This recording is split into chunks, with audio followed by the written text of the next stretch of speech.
हरे कृष्णा जगत गुरु शिल प्रभुपाद महाराज की जय। नमो विष्णुपादाय कृष्ण प्रेष्ठाय भूतले श्रीमते भक्ति वेदांत स्वामी निते नामिने।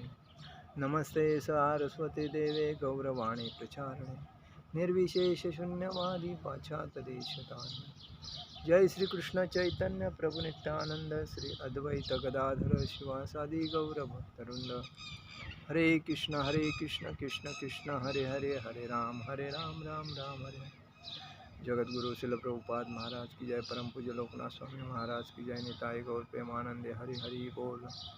ओम नमो भगवते वासुदेवाय, ओम नमो भगवते वासुदेवाय, ओम नमो भगवते वासुदेवाय। आज हम लोग चर्चा करेंगे, भगवत गीता में दिया है कि दुनिया में सर्वश्रेष्ठ भक्तिमय स्थान अगर कोई है वो राधा कुंड है। लेकिन वो भगवान श्री कृष्ण मथुरा में प्रकट हुए, उनका जन्म हुआ मथुरा में। लेकिन कहा गया है कि वैकुंठ से भी श्रेष्ठ मथुरा है। वो क्यों है उसके बारे में हम चर्चा करेंगे।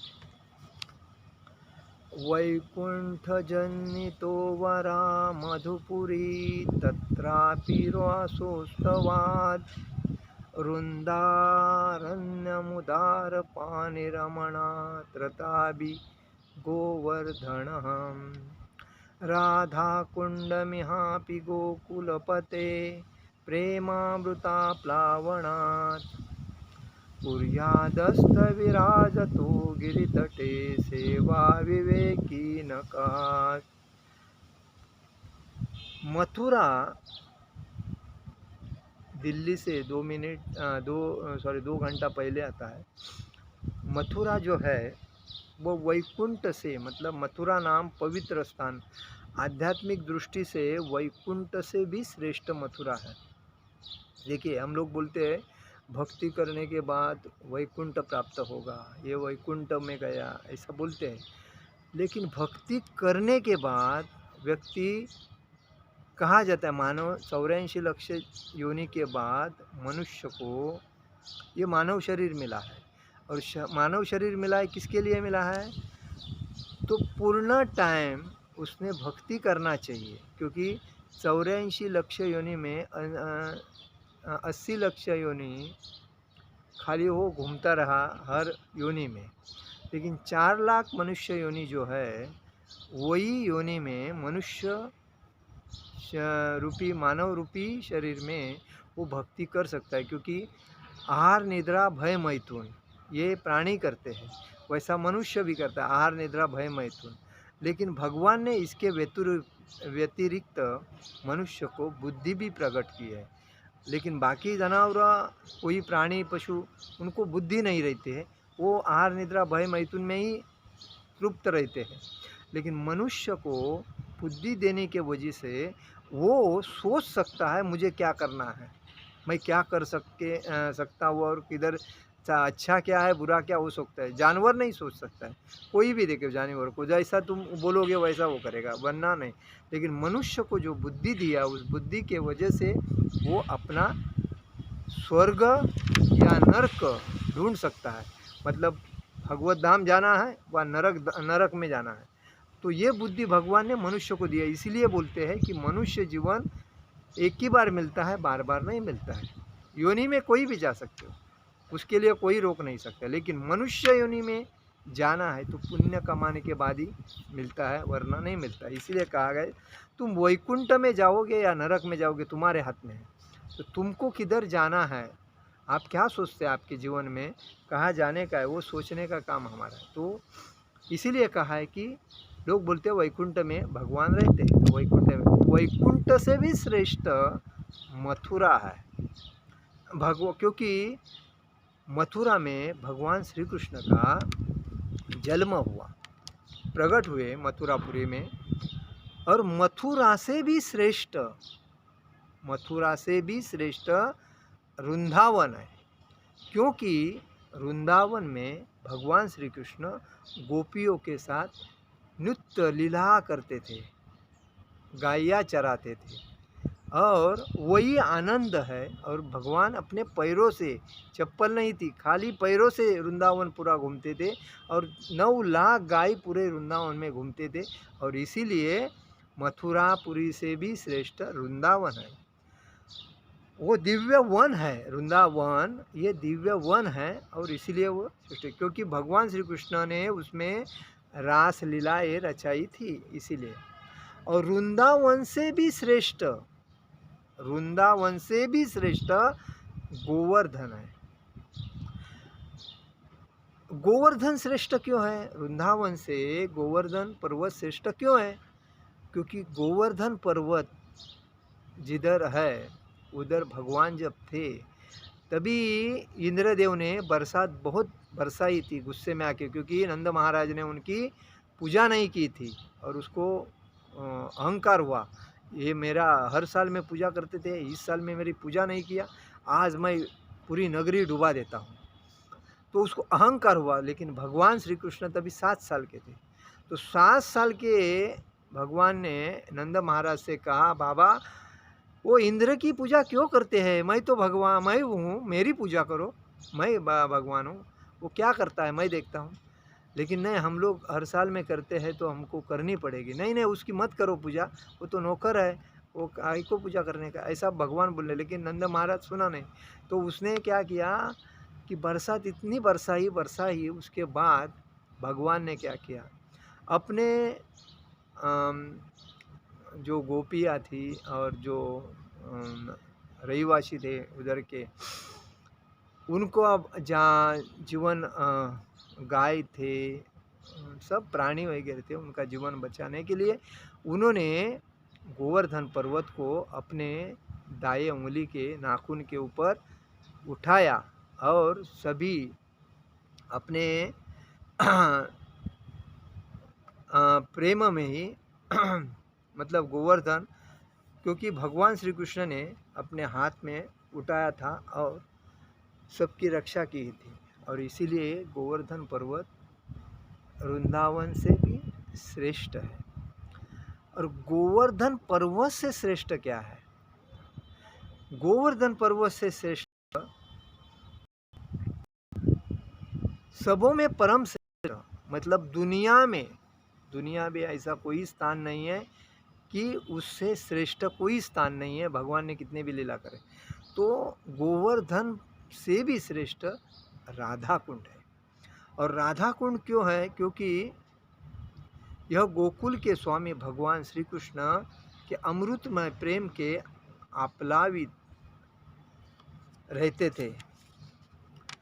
तब भला, क्योंकि राधा कुंड में भगवान खुद राधा और राधा रानी, और उधर क्या है, राधा कुंड भी है, श्याम कुंड भी है, ललिता कुंड भी है, और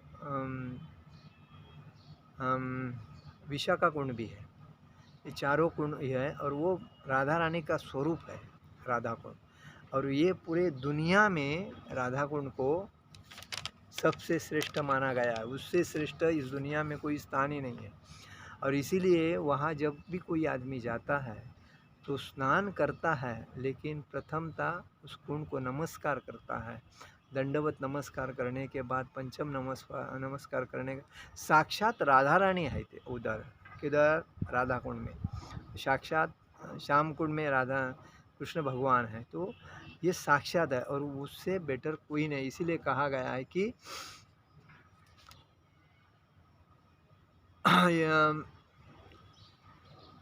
मथुरा में साक्षात श्री भगवान स्वयं प्रकट हुए थे, वृंदावन में भीतरी जंगल मथुरा से माने जाते हैं, क्योंकि तालवन, मधुवन, बहुलावन इत्यादि 12 वन हैं, तो उसमें से वृंदावन सर्वश्रेष्ठ है, और वृंदावन में मथुरा श्रेष्ठ है।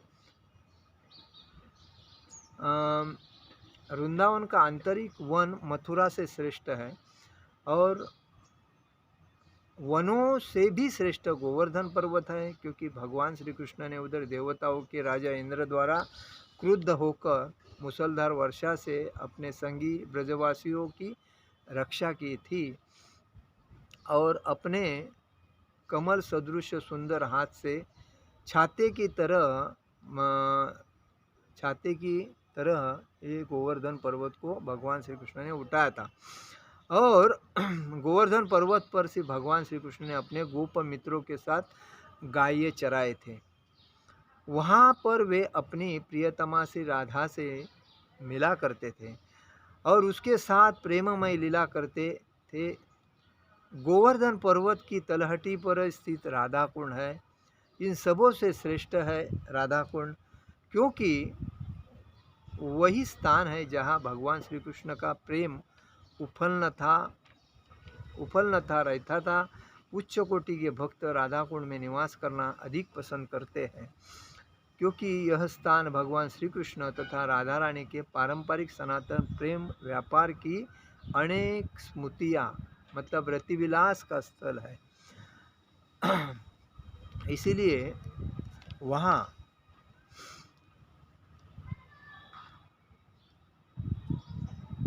राधा कुंड को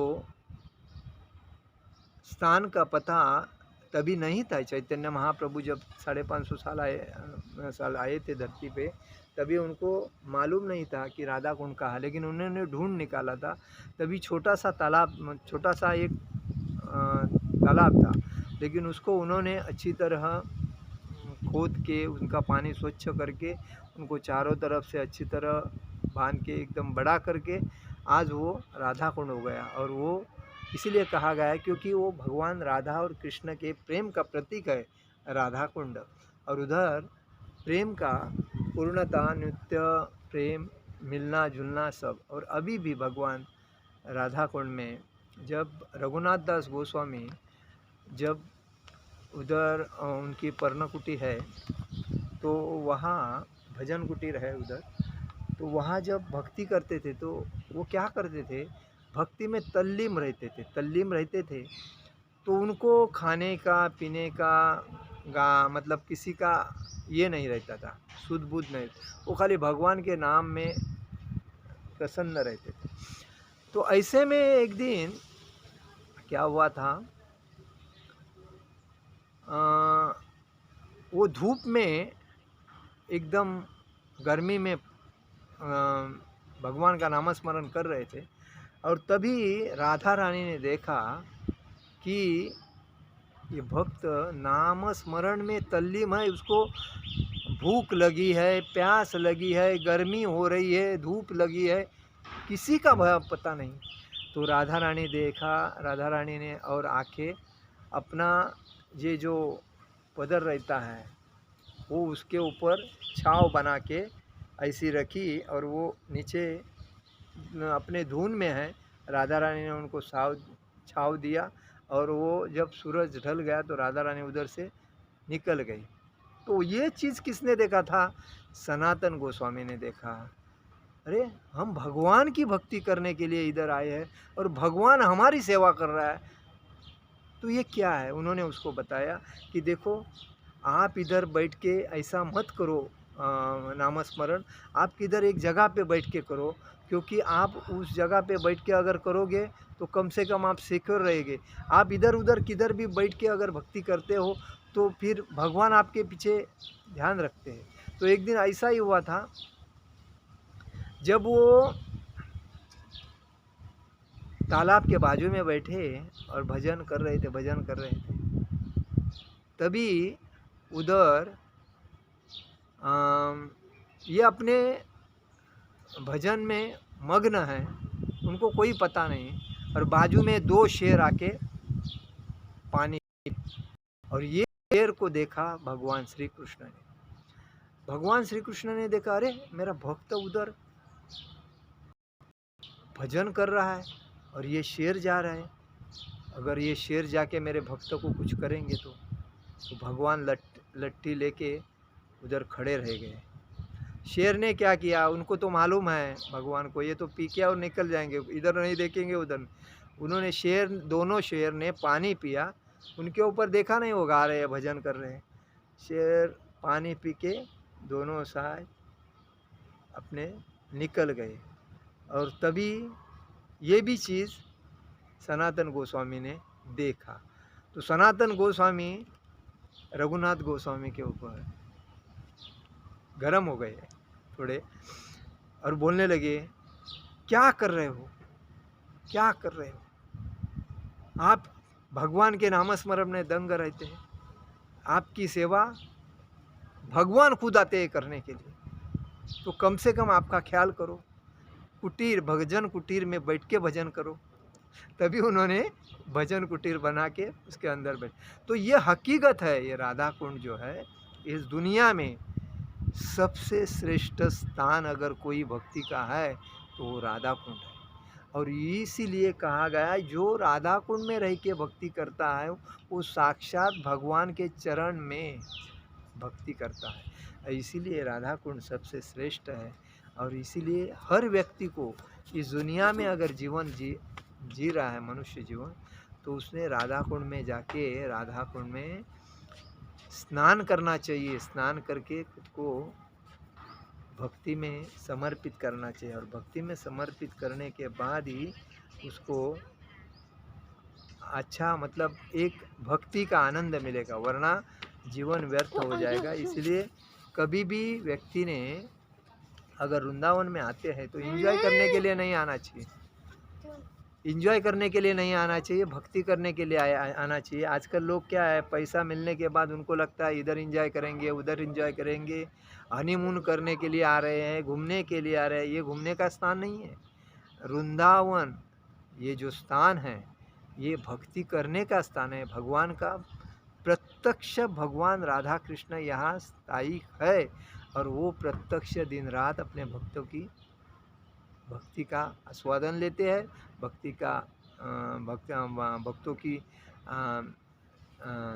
मतलब भक्तों के ऊपर नज़र रखते हैं, और भक्तों के गुण को भक्ति में बढ़ाते हैं। तो ये ऐसी चीज़ है। तो इसीलिए हमारा फर्ज है कि हम गांव में जाते हैं, इधर वाटर किधर स्विमिंग में जाते हैं, और किधर किधर घूमने में जाते हैं, महाबलेश्वर जाते हैं, इधर उधर। क्या फ़ायदा है वो वेस्टेज पैसा करके? तो घूमने का अगर आना है तो ऐसा आना है कि ये भगवान का जो असली स्थान है वहाँ घूमने आना है। उधर घूमने के बाद अपने बच्चों को भक्ति के बारे में, आध्यात्मिकता के बारे में, संस्कृति के बारे में उसको ज्ञान देना है। और ज्ञान देने के बाद में वो जब आत्मसात करते हैं तभी आपके लाइफ में और उनके लाइफ में उन्नति होती है। तो बाकी जगह पे घूम के क्या फ़ायदा है? वेस्टेज पैसा है। लोग पैसा कमाने के लिए होटल बांध रहे हैं, नए शादी करते हैं, नए प्रेम करते हैं, उधर जाके एंजॉय करते हैं। ये लाइफ का शक्ति का दुरुपयोग करते हैं। देखिए भगवान ने शक्ति सब दी है, सबको दी है, लेकिन शक्ति का सदुपयोग कौन करता है?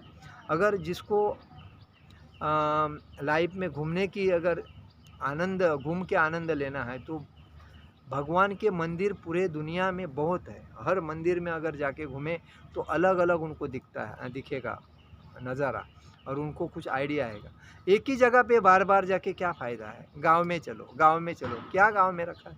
वही उनकी सड़ी हुई मुँह देखो, वही वो ज़मीन और वही हो, क्या फ़ायदा है? तो उससे बेटर है अलग अलग जो ठिकान है भगवान की, उसका दर्शन करना चाहिए। उसके बाद में अगर हमें कोई भी चीज़ की ज़्यादा इच्छा प्रकट होती है तो वो इच्छा में कोई, आजकल ज़माने में लोग क्या करते हैं, सेक्स के ऊपर ज़्यादा ध्यान देके अपनी शक्ति का दुरुपयोग करते हैं, अलग अलग जगह पे शक्ति वेस्टेज करते हैं। तो वो पाप करके लेते हैं, अपराध करके लेते हैं। अगले जन्म में वो नरक में जाएंगे। तो उससे बेटर है, उनको अगर लगता है मुझे इच्छा है सेक्स, तो उन्होंने शादी करने के बाद जितना मांगता है उतना सेक्स करके अपने बच्चे तैयार करके भगवान के भक्ति में देना चाहिए। तो भक्ति में बच्चे रहेंगे तो माँ बाप का भी ध्यान रखेंगे और भक्ति भी उनकी अच्छी होएगी। तो माँ बाप ने जो अपनी शक्ति यूज़ की तो वो शक्ति का उनका फ़ायदा हो जाएगा, कोई वेस्टेज नहीं रहेगा। और किसी को लगता है मेरा धन ज़्यादा है तो मुझे इधर प्रॉपर्टी लेना है, उधर प्रॉपर्टी लेना है, तो उसने क्या करना चाहिए, वो धन है भगवान के भक्ति में समर्पित करना चाहिए। और जो गांव में मंदिर नहीं है वो मंदिर बनना, उधर मंदिर बनवा के, राधा कृष्ण का मंदिर बनवा के, भक्तों को बुला के उधर मस्त पैकी एकदम सुख सुविधा देकर लोगों को अन्न, वस्त्र, निवारा बना के देना चाहिए और भक्ति में लाना चाहिए। तो वो पैसा उसका भागवत धाम में लेके जाने के लिए प्रवृत्त हो गया। मतलब अगर काला भी पैसा है 2 नंबर का तो भी उसका, क्योंकि उसने भगवान को दे दिया, तो वो उसका वाइट हो जाएगा। तो ऐसा में यूज़ करना चाहिए। अगर प्रॉपर्टी ज़्यादा है, कोई पीछे नहीं है, तो वो पूरी प्रॉपर्टी अपने मंदिर को दे देना चाहिए, भगवान के नाम पे लेके, राधा कृष्ण के नाम पे देना चाहिए। तो भगवान को समर्पित, क्योंकि ये जितना भी आपको सब दिखता है ये सब भगवान की देन है। और भगवान ने अगर नहीं दिया होता तो आप इधर कुछ ना अन्न, वस्त्र, निवारा कुछ भी नहीं पाते थे। तो भगवान ने हमें दिया है सब, तो हमें भगवान को ही रिटर्न करना है।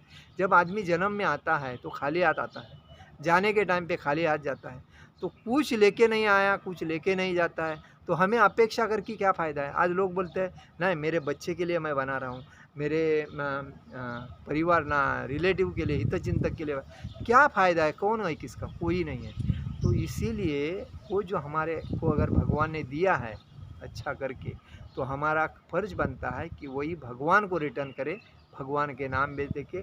अगर उसको कोई गलत करता है तो उसका पापी वही है, लेकिन हम भगवान को स्वाधीन करते हैं तो हमारा वो पुण्य प्राप्त होता है। तो हमें ऐसा काम करके हमारे भक्ति में प्रगति करना चाहिए। और हमें कोई भी चीज़ की अपेक्षा नहीं करनी चाहिए, लालच नहीं करनी चाहिए, लोभ नहीं रखना चाहिए और किसी की ईर्ष्या नहीं करना चाहिए, किसी के ऊपर अहंकार नहीं चाहिए करना चाहिए।